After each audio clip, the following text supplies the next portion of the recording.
1947 সালে যখন আমরা স্বাধীন হয়েছি তখনও দুর্ভাগ্যবশত মুসলিম প্রধান এই দেশে আল্লাহ প্রদত্ত কোন সংবিধান আমরা প্রণয়ন করতে পারিনি।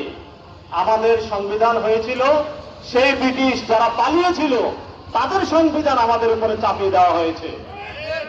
আবার যখন 1971 সালে আমরা স্বাধীন হয়েছি আবারও সে একই অবস্থা। আমাদের সংবিধান মানব রচিত সংবিধান, আল্লাহ প্রদত্ত সংবিধান আমাদের জন্য প্রণয়ন করা হয়নি।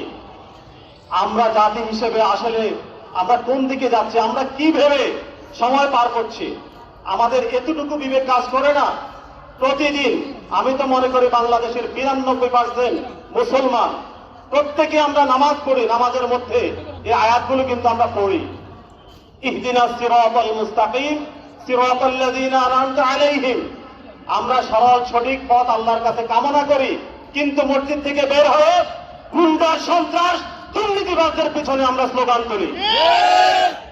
এটা আমাদের জন্য খুবই দুর্ভাগ্য, খুবই দুঃখজনক। আজকের এই সমাবেশে বড় মানুষের সমাবেশ হওয়ার কথা ছিল, কিন্তু যারা ইসলামী আন্দোলনকে পছন্দ করে শুধু তারাই আমরা এসেছি। কিন্তু আজকে যারা আসে নাই, আমরা কি এদেশে ইসলামী হুকুমত প্রতিষ্ঠিত হোক সেটা কি চাই না? আসলে আমরা কামনা করি ভালো, কিন্তু কাজে কর্মে ভালোটা চাই না।